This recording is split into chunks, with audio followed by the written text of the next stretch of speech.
আসসালামু আলাইকুম। এটিএন বাংলা সংবাদে সবাইকে স্বাগত জানাচ্ছি আসিফুর রহমান সাগর। শুরুতেই সংবাদ শিরোনাম। সরকারের পদত্যাগের এক দফা দাবিতে আজ থেকে সর্বাত্মক অসহযোগ আন্দোলনের ডাক। কেন্দ্রীয় শহীদ মিনারে ছাত্র জনতার ঢল, রাজধানীর বিভিন্ন এলাকায় বিক্ষোভ। গণভবনের দরজা খোলা, কোটা আন্দোলনকারীদের সাথে কথা বলতে চান প্রধানমন্ত্রী। আটক সাধারণ শিক্ষার্থী সহ নিরীহ মানুষকে মুক্তির নির্দেশ। শিক্ষার্থীদের সব দাবি মেনে নেওয়া হয়েছে। আন্দোলন ছেড়ে ঘরে ফেরার আহ্বান স্বরাষ্ট্রমন্ত্রীর। ভোর 6টা থেকে রাত 9টা পর্যন্ত কারফিউ শিথিল। কোটা আন্দোলনের আড়ালে একটি গোষ্ঠী ফায়দা নেওয়ার চেষ্টা করছে। অভিযোগ, বিশিষ্টজনদের সংকট নিরসন ও শান্তিপূর্ণ পরিবেশ ফিরিয়ে আনতে জাতীয় সংলাপের আহ্বান। এবং সহিংসতার প্রতিবাদে আজ ঢাকা সহ দেশের সব মহানগর ও জেলার প্রতিটি ওয়ার্ডে জমায়েতের কর্মসূচি আওয়ামী লীগের। সোমবার ঢাকায় শোক র্যালি। শুনছিলেন সংবাদ শিরোনাম, এবার বিস্তারিত। সরকারের পদত্যাগের দাবিতে অনির্দিষ্টকালের জন্য অসহযোগ আন্দোলনের ডাক দিয়েছে বৈষম্য বিরোধী ছাত্র আন্দোলন। কেন্দ্রীয় শহীদ মিনারে ছাত্র জনতার মহাসমাবেশে থেকে এ ডাক দেন মূল সমন্বয়ক নাহিদ ইসলাম। ছাত্র জনতার গণ অভ্যুত্থানে দেশবাসীকে স্বতঃস্ফূর্তভাবে অংশ নেওয়ার আহ্বান জানান তিনি। এ সময় রোববার সকাল 11টা থেকে দুপুর 1টা পর্যন্ত নিত্যপণ্য ছাড়া সবকিছুই অনির্দিষ্টকালের জন্য বন্ধ থাকবে বলেও ঘোষণা দেওয়া হয়। এমদাদুল হকের তোলা ছবিতে আরো জানাচ্ছেন ইমদাদুল্লাহ বাবু।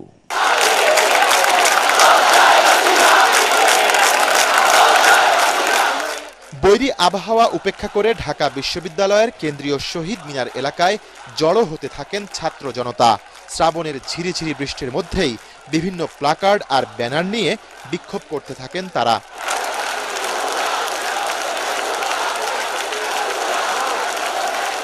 বিকেল নাগাদ কানায় কানায় পরিপূর্ণ হয়ে ওঠে কেন্দ্রীয় শহীদ মিনার। জনস্রোত ছড়িয়ে পড়ে উত্তরে শাহবাগ এবং দক্ষিণে চানখারপুল পর্যন্ত। এরপর সেখানে আসেন বৈষম্য বিরোধী ছাত্র আন্দোলনের সমন্বয়কেরা। স্লোগানে স্লোগানে তখন মুখরিত বিশ্ববিদ্যালয় ক্যাম্পাস। আন্দোলনের শুরুটা কোটা সংস্কারের দাবিতে হলেও ছাত্রদের প্রাণহানি এবং হত্যার বিচার না করায় এক দফা সরকার পতনের ঘোষণা দেন সমন্বয়ক নাহিদ ইসলাম। আমাদের এক দফাটি হলো শেখ হাসিনা সহ এই সরকারের পতন এবং ফ্যাসিবাদের বিলোপ এবং সকল হত্যা, গুম, নিপীড়নের বিচার করা হবে। সকল রাজবন্দীদের মুক্তি নিশ্চিত করতে হবে। ছাত্র নাগরিক অভ্যুত্থানের মধ্য দিয়ে সাম্য, ন্যায় বিচার ও মানবিক মর্যাদার নতুন বাংলাদেশ গঠন করা হবে বলেও জানান তিনি। জনগণকে আমরা আহ্বান করছি, আপনারা যে স্বতঃস্ফূর্ত ছাত্র নাগরিক অভ্যুত্থান শুরু হয়ে গেছে তার সাথে এসে যোগ দিন। সকলের সাথে আলোচনার মাধ্যমে ভবিষ্যৎ বাংলাদেশের জাতীয় রূপরেখা আমরা খুব শীঘ্রই আপনাদের সামনে হাজির করব। এ সময় অসহযোগ আন্দোলন চলাকালে 16 দফা পালনে জনসাধারণকে আহ্বান জানান আরেক মুখপাত্র আসিফ মাহমুদ। আমাদের অসহযোগ আন্দোলনের আওতামুক্ত থাকবে হাসপাতাল, ফার্মেসি, জরুরি পরিবহন সেবা যেমন ঔষধ ও চিকিৎসা সরঞ্জাম পরিবহন, অ্যাম্বুলেন্স সেবা, ফায়ার সার্ভিস, গণমাধ্যম, নিত্য প্রয়োজনীয় দ্রব্য পরিবহন, জরুরি ইন্টারনেট সেবা, জরুরি ত্রাণ সহায়তা এবং এই খাতে কর্তব্যরত কর্মচারী এবং কর্মকর্তাবৃন্দ। নিত্য প্রয়োজনীয় দ্রব্যের দোকানপাট শুধুমাত্র বেলা 11টা থেকে দুপুর 1টা পর্যন্ত খোলা থাকবে। অসহযোগ আন্দোলনের সব কর্মসূচি শান্তিপূর্ণভাবে পালনে ছাত্র জনতার প্রতি আহ্বানও জানান সমন্বয়কেরা। ইমদাদুল্লাহ বাবু, এটিএন বাংলা, ঢাকা। দিনভর রাজধানীর গুরুত্বপূর্ণ পয়েন্টগুলো ছিল শিক্ষার্থীদের দখলে। রামপুরা, বাড্ডা, আফতাবনগর, মিরপুর, সায়েন্স ল্যাব সহ সব এলাকায় বৈষম্য বিরোধী ছাত্র আন্দোলনের দাবির সাথে সংহতি জানিয়ে বিক্ষোভ মিছিল, অবস্থান কর্মসূচি করেন শিক্ষক, শিক্ষার্থী, অভিভাবক সহ নানা শ্রেণী পেশার মানুষ। চলমান সংকট নিরসনে শিক্ষার্থীদের সব দাবি মেনে নেয়ার আহ্বান জানান তারা। আরো জানাচ্ছেন মাজহারুল হক মুহাজির। বৈষম্য বিরোধী ছাত্র আন্দোলনের সব দাবির সাথে সংহতি জানিয়ে রাজধানীতে সরব ছিল প্রাইভেট বিশ্ববিদ্যালয়ের শিক্ষার্থীরাও। সকাল থেকে আফতাবনগরের ইস্ট ওয়েস্ট ইউনিভার্সিটির সামনে অবস্থান ও বিক্ষোভ মিছিল করে সাধারণ শিক্ষার্থীরা। BRAC, north south, south east university, imperial, Motijheel ideal, Notre Dame কলেজের শিক্ষার্থী সহ শিক্ষক অভিভাবকদের এতে অংশ নিতে দেখা যায়। যেখানে এখন আমি কথা বলতে পারছি না, আমার কথা বলতে হলে আমার বিভিন্ন জায়গা থেকে SMS দিয়ে বলা হয় ডিলিট করে দেন ভিডিও, কেন যান হ্যান ত্যান এই সেই। তাহলে বলেন আমার বাচ্চার ভবিষ্যৎ কি হবে? স্টুডেন্টদের উপর হামলা হয়েছে, যা করতেছে দেশের মানুষের সাথে, এটা তো আর মেনে নেওয়ার মতো না। এই জন্য আমরা সবাই রাস্তায় আসছি। আমাদের গণতন্ত্র নাই, আমরা সঠিকভাবে কথা বলতে পারি না, আমাদেরকে পুলিশ বাসা থেকে তুলে নিয়ে যায়, এগুলো কোনোভাবেই মানা যাবে না। আমার ছেলের সাথে যারা পরীক্ষা দিচ্ছে আমরা পরীক্ষা দিব না। অংশ নেন অনেক মুক্তিযোদ্ধারাও। কোটা সংস্কারের পাশাপাশি দেশ সংস্কারের দাবি তাদের। এই দেশকে স্বাধীন করেছি জনতার জন্য, জনগণের জন্য, গণতন্ত্রের জন্য, কারো পাপের জন্য এই দেশ স্বাধীন করা হয় নাই। সুতরাং এই স্বাধীনতাকে রক্ষা করার জন্য যা কিছু করার দরকার, আমরা মুক্তিযোদ্ধারা এই প্রজন্মে মুক্তিযোদ্ধার পাশে থেকে ইনশাল্লাহ আমরা সামনের দিকে এগিয়ে যাব। এদিকে রাজধানী শাহবাগে সন্তানের পাশে অভিভাবক ব্যানারে মানববন্ধন করেন অভিভাবকরা। ন্যায্য অধিকারের যে দাবি আছে সেই দাবির পাশে আমরা তাদের সাথে থাকতে চাই। সায়েন্স ল্যাব এলাকায় সড়ক অবরোধ করে অবস্থান কর্মসূচি করে বৈষম্য বিরোধী ছাত্র আন্দোলন কর্মীরা। পুরো সময় রাজধানী জুড়ে সতর্ক অবস্থানে ছিল আইন শৃঙ্খলা বাহিনী। মাজহারুল হক মুহাজির, এটিএন বাংলা, ঢাকা।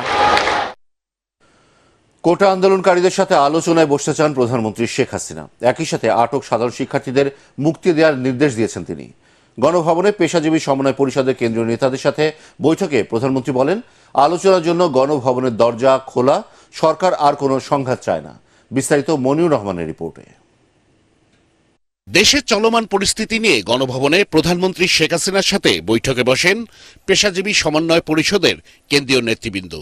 এতে বৈষম্য বিরোধী ছাত্র আন্দোলনকারীদের উদ্দেশ্যে তিনি বলেন, তাদের জন্য গণভবনের দরজা খোলা। তারা যদি বসতে চায় আমার সঙ্গে, এই আন্দোলনকারীরা, কোটা আন্দোলনকারীরা, আমি তাদের সাথে বসবো, তাদের কথা শুনবো, তাদের দাবি দাওয়া এ পর্যন্ত যা মেনে নিচ্ছে আরও কিছু আছে কিনা সেটা হয়তো শুনতে হবে। গণভবনের দরজা খোলা, যখনই এই আন্দোলনকারীরা কথা বলতে চায়, আলোচনা করে সমাধান করতে চায়, আমি তাদের সাথে নিজেই বসতে রাজি। দরকার হলে তাদের গার্জিয়ানদের নিয়েও আসতে পারে। পুলিশ সহ যারা হত্যাকাণ্ডের সাথে জড়িত তদন্ত করে বিচারের কথা জানান প্রধানমন্ত্রী। রংপুরে একটা ঘটনা ঘটেছে, যে পুলিশ দায়ী সেই পুলিশকে সাসপেন্ড করা হয়েছে এবং তার বিরুদ্ধে তদন্ত হচ্ছে এবং তার বিচার হবে। যারা এর সঙ্গে জড়িত, সে যেই হোক, সে পুলিশই হোক বা অন্য যে কেউ হোক, যারা অস্ত্রধারী, যারা এই ধরনের ঘটনা ঘটায়, তাদের সকলেরই তদন্ত হোক, বিচার হোক। তার জন্য আমি যে জুডিশিয়াল কমিটি করে দিয়েছিলাম, সেটা আরও 2 জন নিয়োগ দিয়ে এটাকে 3 সদস্য বিশিষ্ট আমরা করে তাদের কর্মপরিধিটাও বাড়ালাম, সময়টাও বাড়িয়ে দিলাম। আমি এটা স্পষ্ট বলি, হত্যাকাণ্ডের সঙ্গে যারা জড়িত, সে যেই হোক, অবশ্যই তাদের বিচার করা হবে। একই সাথে সাধারণ শিক্ষার্থী সহ যারা হত্যার সাথে জড়িত নয়, তাদের অবিলম্বে মুক্তি দেওয়ার নির্দেশ দেন তিনি। আমি এটাও নির্দেশ দিয়েছি যে এর ভিতরে যারা নিরীহ আছে তাদের সবাইকে, এবং ছাত্র যারা একেবারে খুনের সাথে জড়িত না বা সমস্ত ধ্বংসাত্মক কাজের সাথে জড়িত না, তাদেরকে মুক্তি দেওয়া শুরু করবে এবং সেটা শুরু হয়ে যাচ্ছে। এ সময় পাবলিক বিশ্ববিদ্যালয়, সরকারি ও স্বায়ত্তশাসিত প্রতিষ্ঠানে প্রস্তাবিত প্রত্যয় পেনশন স্কিম বাতিলের ঘোষণাও দেন প্রধানমন্ত্রী শেখ হাসিনা। বিশ্ববিদ্যালয়, স্বায়ত্তশাসিত প্রতিষ্ঠান এবং প্রজাতন্ত্রের সকল বেতনভোগী কর্মচারীদের ক্ষেত্রে সার্বজনীন পেনশন ব্যবস্থায় অংশগ্রহণের বাধ্যবাধকতা বাতিল করে দিয়েছি। বৈঠকে আন্দোলনরত সাধারণ শিক্ষার্থীদের প্রতি যত্নবান ও সহনশীল থাকার নির্দেশনা দেন প্রধানমন্ত্রী। মনিউর রহমান, এটিএন বাংলা, ঢাকা। অশুভ শক্তির কবল থেকে শিক্ষার্থীদের ফিরিয়ে আনতে অঙ্গীকার ব্যক্ত করেছেন শিক্ষকরা। রাতে গণভবনে প্রধানমন্ত্রী শেখ হাসিনার সাথে সরকারি বেসরকারি বিশ্ববিদ্যালয়ের উপাচার্য, শিক্ষক ও কলেজের অধ্যক্ষদের সঙ্গে মতবিনিময় সভায় এই অঙ্গীকার করেন তারা। সন্ধ্যা 7:30 থেকে প্রায় 3 ঘণ্টা বৈঠকে কোটা বিরোধী আন্দোলনের ফলে সৃষ্ট সার্বিক পরিস্থিতি এবং তা থেকে উত্তরণের উপায় নিয়ে আলোচনা করেন শিক্ষকরা। বৈঠকে 24টি সরকারি বেসরকারি বিশ্ববিদ্যালয়ের উপাচার্য, 250 শিক্ষক এবং 23 কলেজের অধ্যক্ষ উপস্থিত ছিলেন। 2013 সালে অগ্নিসন্ত্রাস, প্রায় 3000 মানুষ, অনেক সাধারণ মানুষও আগুনে পুড়িয়ে তাদের হত্যা করা হয়, সেই সাথে 27 জন পুলিশ, এবং তাছাড়া রেল, লঞ্চ, গাড়ি, প্রায় 3800 মতো গাড়ি, বাস, সরকারি অফিস, ভূমি অফিস জ্বালিয়ে পুড়িয়ে ছারখার করা হয়। তখনও এত লাশ টানতে হয়। 2013 থেকে 2015 এই ধরনের তাণ্ডব চলতে থাকে। আজকে উন্নয়নশীল দেশ হিসেবে আমরা মর্যাদা অর্জন করেছি। বাংলাদেশকে এগিয়ে নিয়ে যাব, সারা বিশ্বব্যাপী মর্যাদাপূর্ণ করব, সেটা কিন্তু আমরা সফলভাবে করতে পেরেছিলাম। যে বাংলাদেশ একসময় দুর্ভিক্ষের দেশ, ঝড় জলোচ্ছ্বাসের দেশ বলে মানুষ করুণা করত, সেই বাংলাদেশ বিশ্বে উন্নয়নের রোল মডেল হিসেবে মর্যাদা পেয়েছিল। আপনারা নিশ্চয়ই যারা বিদেশে যান সেটুকু আপনারা কিন্তু অন্তত তফাৎটা বুঝতে পারেন। শিক্ষার্থীদের সব দাবি মেনে নেওয়া হয়েছে মন্তব্য করে অসহযোগ আন্দোলন থেকে তাদের সরে আসার আহ্বান জানিয়েছেন স্বরাষ্ট্রমন্ত্রী আসাদুজ্জামান খান কামাল। রাতে সচিবালয়ে আইন শৃঙ্খলা রক্ষাকারী বাহিনীর প্রধানদের সাথে বৈঠক শেষে এই আহ্বান জানান তিনি। এ সময় ঢাকা, গাজীপুর, নারায়ণগঞ্জ ও নরসিংদীতে ভোর 6টা থেকে রাত 9টা পর্যন্ত পরবর্তী নির্দেশ না দেওয়া পর্যন্ত কারফিউ শিথিল থাকবে বলেও জানান স্বরাষ্ট্রমন্ত্রী। এ সময় সাংবাদিকদের প্রশ্নের জবাবে মন্ত্রী জানান, শিশুদের ঢাল হিসেবে ব্যবহার করে তৃতীয় পক্ষ নাশকতা করেছে। গুরুতর অপরাধে গ্রেফতারকৃতরা ছাড়া সব শিক্ষার্থী জামিন পাবে বলেও জানান মন্ত্রী। স্বরাষ্ট্রমন্ত্রী বলেন, আক্রান্ত হলে আত্মরক্ষার্থে প্রতিরোধ করার সাংবিধানিক অধিকার সব মানুষের মতো আইন শৃঙ্খলা রক্ষাকারী বাহিনীর সদস্যদেরও রয়েছে। সব আমার দাবি, কোটা আন্দোলনকারীর সব দাবি আমরা মেনে নিয়েছি। যেগুলি তাদের দাবি ছিল সব দাবি কোর্ট এবং আমাদের থেকে মানা হয়ে গিয়েছে। তারা যা যা পরবর্তী দাবিগুলি করেছিল পুলিশের বিচারের আওতায় আনার সেও আমরা করেছি। আমার মনে হয় এখন সময় আসছে আমাদের প্রিয় ছাত্র ভাইরে, তারা যেহেতু তাদের আর কোনো দাবি অবশিষ্ট নেই, তারা আন্দোলন থেকে তারা তাদের স্ব ক্ষেত্রে চলে যাবেন, এটাই আমরা আশা করি। বৈষম্য বিরোধী আন্দোলনে শিক্ষার্থীদের দাবির প্রতি সমর্থন জানিয়ে প্রতিবাদ কর্মসূচি করেছে নানা শ্রেণী পেশার মানুষ। রাজধানীর রবীন্দ্র সরোবরে প্রতিবাদ কর্মসূচিতে সংস্কৃতি কর্মীদের পাশাপাশি যোগ দেন শিক্ষার্থী অভিভাবকরাও। তারা অবিলম্বে শিক্ষার্থীদের সব দাবি মেনে নেওয়ার আহ্বান জানান। শরফুল আলমের রিপোর্ট। বৈষম্য বিরোধী ছাত্র আন্দোলনে প্রতিবাদ মুখর সারা দেশ। শিক্ষার্থীদের চলমান দাবির সাথে একমত হয়ে নানা শ্রেণী পেশার মানুষ ঐক্যবদ্ধ হয়েছেন। রাজধানীর ধানমন্ডির রবীন্দ্র সরোবরে প্রতিবাদ কর্মসূচি পালন করেন তারা। বলেন, সন্তানদের হারিয়ে তারা ঘরে বসে থাকতে পারেন না। আমাদের দাবি তো খুবই সাধারণ ছিল কোটা নিয়ে, সেটা যদি প্রথম দিন মেনে নিত তাহলে কি আজকে আমাদের এই দিন দেখতে হতো? আমার এই 40 বছরের বয়সে আমার কাছে আমি কখনো এরকম গুলি দেখিনি। এরকম গুলি যেন আমার ভাইয়ের বুকে না চলে, এজন্যই আমি আজকে আপনাদের সামনে। বাংলাদেশের মাটিতে কেন নির্বিচারে এই বাচ্চাগুলোকে মারা হলো? কোটা সংস্থা খুবই নৈতিক একটা যুক্তি ছিল, তাই না? একটা চাওয়া ছিল, সে একটা লজিক্যাল চাওয়াটাকে এই পর্যায়ে কেন আনা হলো যে আমরা এই পর্যায়ে আসতে আমরা অভিভাবকরা বাধ্য হলাম। বিভিন্ন স্লোগানে উত্তাল সমাবেশ স্থল। শিক্ষার্থীদের সব দাবি মেনে না নেওয়া পর্যন্ত তাদের কর্মসূচি অব্যাহত থাকবে জানিয়ে শিল্পী অভিভাবকরা বলেন, কোনোভাবেই নির্বিচারে মানুষ হত্যা করা যাবে না। আমাদের কোনো দফা নেই, আমাদের কথা হলো আমরা সেফটি চাই, আমরা একটা যেন আর কোনো প্রাণ নষ্ট হয়, আর কোনো কারণে আমরা শিল্পীরা এখানে এই জন্য এসেছি ছাত্রদের পাশে, যাতে ওরা সিকিউর ফিল করে যে আমরা ওদের পাশে আছি। আমাদের দেশে শান্তি ফিরে আসুক এবং নির্বিচারে রক্তপাত না হোক, এবং যতগুলো রক্তপাত হয়েছে সেগুলোর আসলে বিচার হওয়া উচিত। মানুষের জীবন নিয়ে ততটা উদ্বিগ্নতা কেন নাই, এটা আমার কাছে একটা খুবই বড় প্রশ্ন। জীবন তো আমরা ফিরে পাবো না। আর সবচেয়ে বড় কথা হচ্ছে যে এই বিক্ষোভটা যদিও কোটার সংস্কারের দাবিতে, কিন্তু এইটা এত জেনারেলাইজড হয়েছে যে এর মধ্যে সাধারণ মানুষরা অংশগ্রহণ করেছে। আমার ধারণা যে তাদের আরও অনেক ক্ষোভ এখানে প্রকাশ পাচ্ছে। কোটা সংস্কারের আন্দোলনে শিক্ষার্থীদের দাবি পূরণ না হওয়া পর্যন্ত শিল্পীদের পাশাপাশি অভিভাবকরাও সাথে থাকার ঘোষণা দেন অনুষ্ঠানে। শরফুল আলম, এটিএন বাংলা, ঢাকা। কোটা আন্দোলনের আড়ালে একটি গোষ্ঠী ফায়দা নেওয়ার চেষ্টা করছে বলে জানিয়েছে শিক্ষক, চিকিৎসক, গণমাধ্যম কর্মী সহ বিশিষ্টজনেরা। দ্রুত সমস্যার সমাধান ও তদন্তের মাধ্যমে দোষীদের শাস্তির আওতায় আনার দাবিও তাদের। সংকট নিরসন ও শান্তিপূর্ণ পরিবেশ ফিরিয়ে আনতে জাতীয় সংলাপের আহ্বান জানান সমাজের বিশিষ্টজনেরা। শনিবার আলাদা আলাদা অনুষ্ঠানে যোগ দিয়ে এসব কথা জানান বক্তারা। তরিক ইসলামের রিপোর্ট। দেশের বর্তমান পরিস্থিতি নিয়ে রাজধানীর সিরডাপ মিলনায়তনে মতবিনিময় সভার আয়োজন করে সম্প্রীতি বাংলাদেশ। সভায় অংশ নেয় শিক্ষক, ডাক্তার, গণমাধ্যম কর্মী সহ সমাজের বিশিষ্টজনেরা। এ সময় সামাজিক যোগাযোগ মাধ্যমে ছড়ানো গুজব সম্পর্কে সচেতন হওয়ার আহ্বান জানান বক্তারা।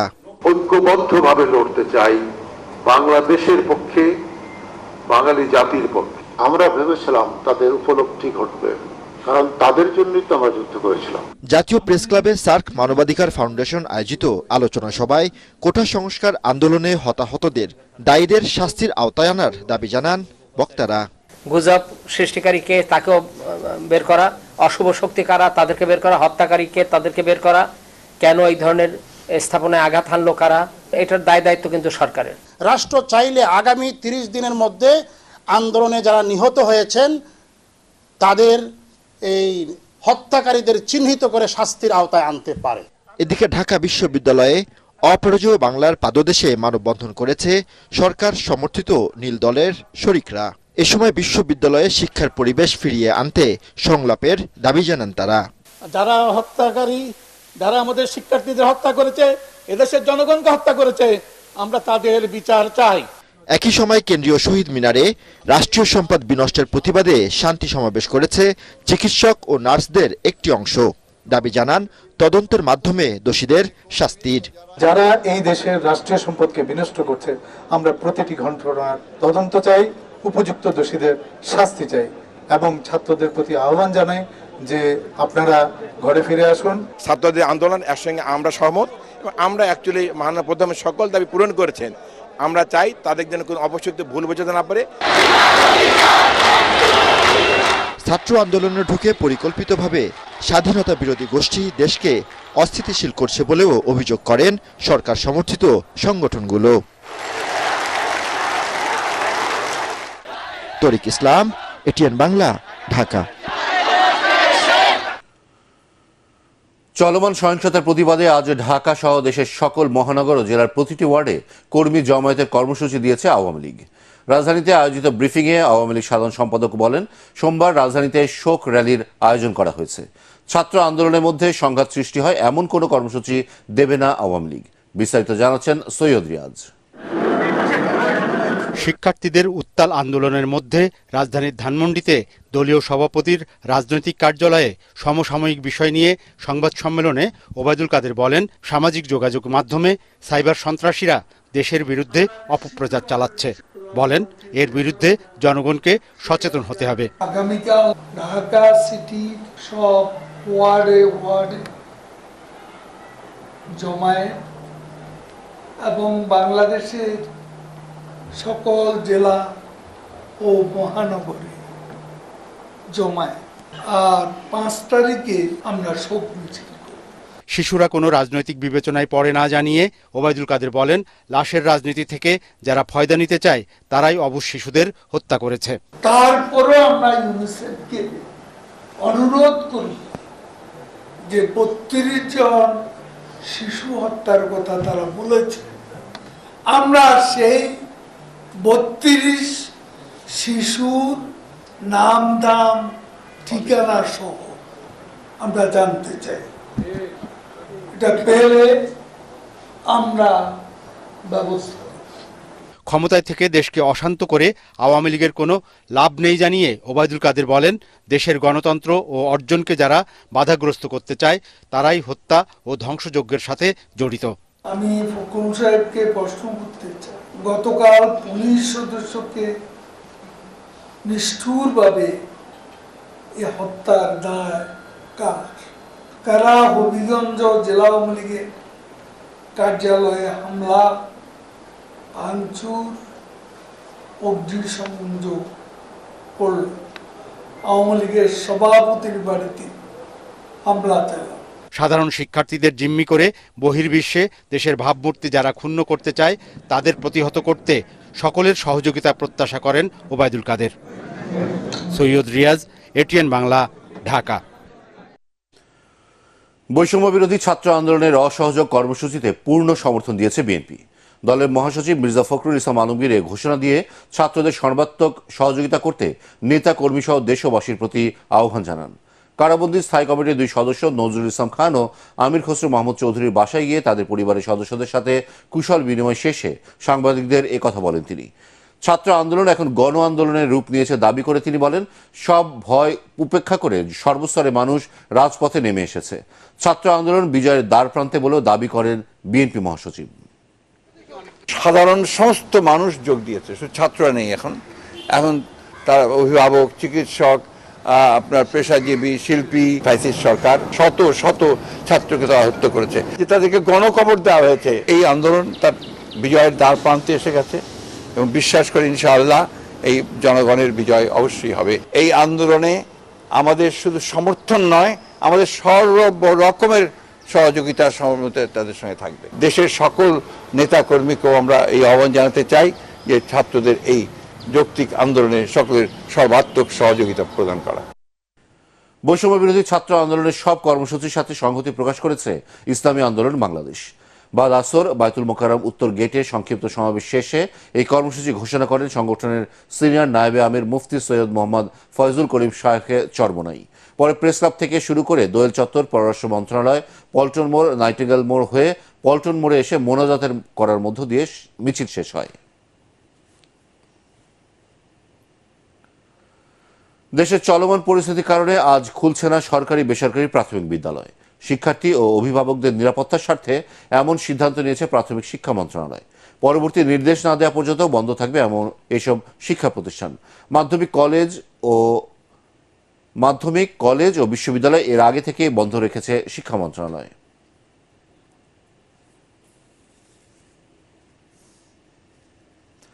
সাম্প্রদায়িক সম্প্রীতি বাংলাদেশের সংস্কৃতি ও ঐতিহ্যের গুরুত্বপূর্ণ অঙ্গ। এটি বাঙালিদের ঐক্য ও শক্তির প্রতীক বলে মন্তব্য করেছেন ধর্মমন্ত্রী ফরিদুল হক খান। রাজধানীর একটি হোটেলে American Muslim and multifaith women's empowerment council আয়োজিত ফার্স্ট ইন্টারন্যাশনাল রিলিজিয়াস ফ্রিডম এই শীর্ষক আলোচনায় মন্ত্রী একথা বলেন।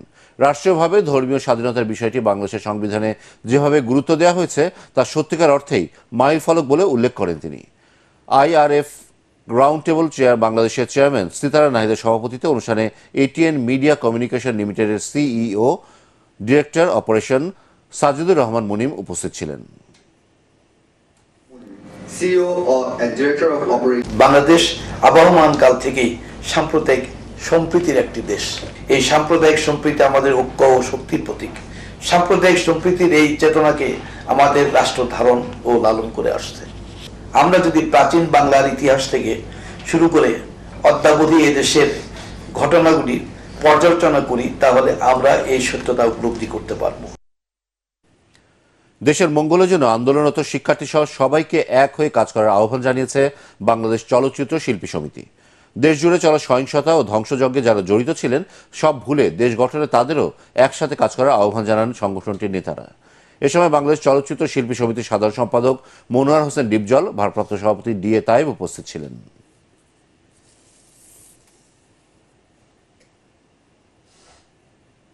এবার আন্তর্জাতিক সংবাদ।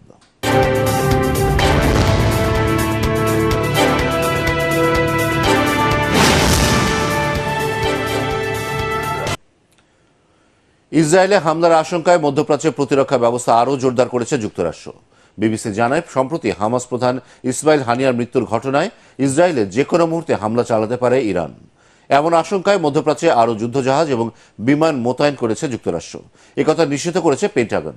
এছাড়া ক্ষেপণাস্ত্রের প্রতিরক্ষা বাহিনী মোতায়েনের কথাও জানিয়েছে মার্কিন প্রতিরক্ষা দপ্তর। গেল বুধবার ইরানের নতুন প্রেসিডেন্ট মাসুদ পেজেশকিয়ানের শপথ গ্রহণ অনুষ্ঠানে যোগ দিতে গিয়ে তেহরানে গুপ্ত হামলায় নিহত হন ইসমাইল হানিয়া। এবার জানিয়ে দেব পার্টেক্স খেলার খবর।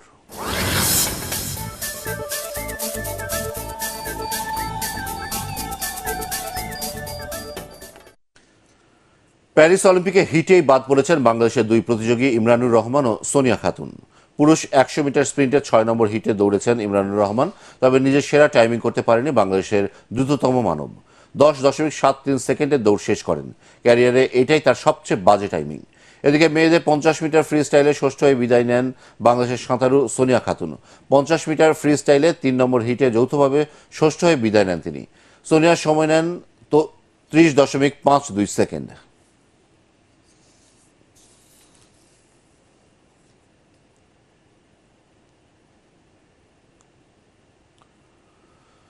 বাংলাদেশ দলের পাকিস্তান সফরকে সামনে রেখে শুরু হয়েছে প্রস্তুতি ক্যাম্প। তবে বৈরী আবহাওয়ার কারণে বঙ্গবন্ধু স্টেডিয়ামের অ্যাথলেটিক ট্র্যাকে ক্রিকেটারদের ফিজিক্যাল পারফরমেন্স অ্যাসেসমেন্ট হয়নি, বাতিল করা হয়। পাকিস্তানের সাথে 2 ম্যাচের টেস্ট সিরিজ খেলবে টাইগাররা। রোববার থেকে প্রধান কোচ হাতুরু সিং এর অধীনে চলবে ক্রিকেটারদের অনুশীলন।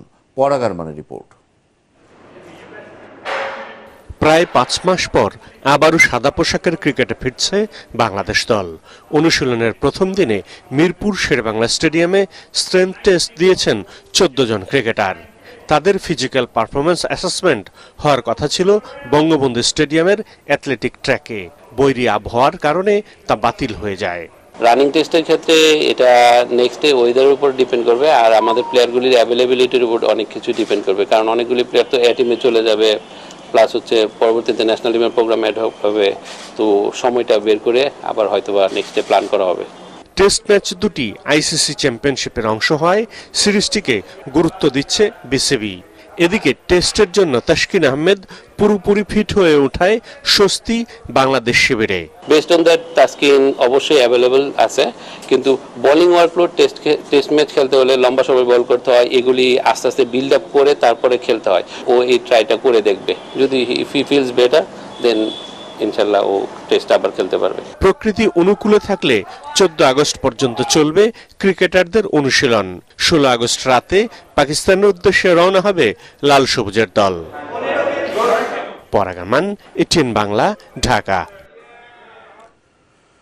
দেশের চলমান আন্দোলনে শিক্ষার্থী জনতার উপর নৃশংসতার বিচার ও বৈষম্যমুক্ত সমাজ চেয়ে মানববন্ধন করেছেন ক্রীড়া সাংবাদিকরা। শনিবার মিরপুর শেরেবাংলা জাতীয় স্টেডিয়ামের 1 নম্বর গেটের সামনে শুরু হওয়া মানববন্ধনে উপস্থিত ছিলেন বিভিন্ন সংবাদ মাধ্যমের 100-এর বেশি সাংবাদিক। পরে নৃশংসতায় প্রাণ হারানো সবার প্রতি শ্রদ্ধা জানিয়ে 1 মিনিট নীরবতা পালন করা হয়।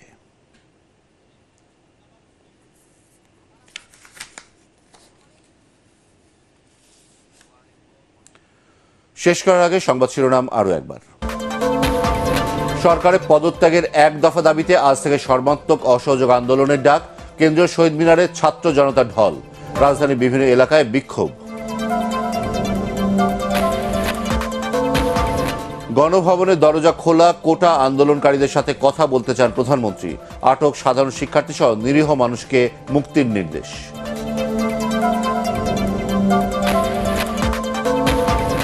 শিক্ষার্থীদের সব দাবি মেনে নেওয়া হয়েছে। আন্দোলন ছেড়ে ঘরে ফেরার আহ্বান স্বরাষ্ট্রমন্ত্রীর।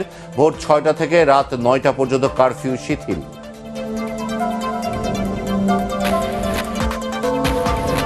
কোটা আন্দোলনের আড়ালে একটি গোষ্ঠী ফায়দা নেওয়ার চেষ্টা করছে, অভিযোগ বিশিষ্টজনদের।